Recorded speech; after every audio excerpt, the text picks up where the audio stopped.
Mummy का अभिशाप। राजा तूतनखामेन के मकबरे की खोज के बाद कुछ भयानक घटनाएं हुई जिन्होंने मम्मी के श्राप की कहानी को जन्म दिया।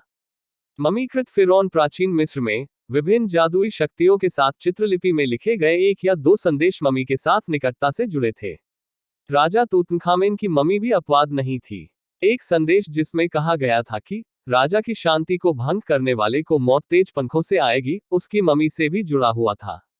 उस समय इस संदेश को मीडिया में जबरदस्त हाइप मिली थी। कई अखबारों और पत्रिकाओं ने बताया कि राजा तूतनखामेन की कब्र पर श्राप था। मम्मी के अभिशाप का प्रचार उस समय अपने चरम पर पहुंच गया जब राजा तूतनखामेन के मकबरे की खोज से जुड़े एक ब्रिटिश लॉर्ड कार्नवान की मकबरे के खुलने के कुछ ही समय बाद उनके गाल पर मच्छर के काटने के कारण मृत्यु हो गई। हैरानी की बात तो यह है कि उसी वक्त उनके पालतू कुत्ते ने भी आखिरी सांसें ली थीं। ऐसा माना जाता है कि कुछ अज्ञात रहस्यमयी घटनाओं के कारण काहिरा शहर की सारी बत्तियां भी बुझ गईं।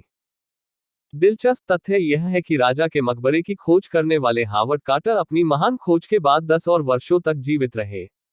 65 वर्ष की आयु में उनका स्वाभाविक रूप से निधन हो गया।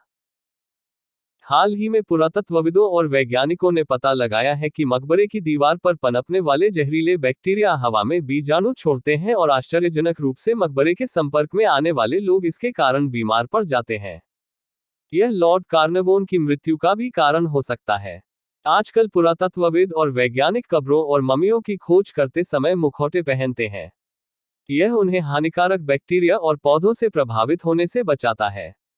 मम्मी का श्राप सच हो या कल्पना, लेकिन आज भी लोग श्राप की कहानियां सुनने के लिए काफी उत्सुक रहते हैं।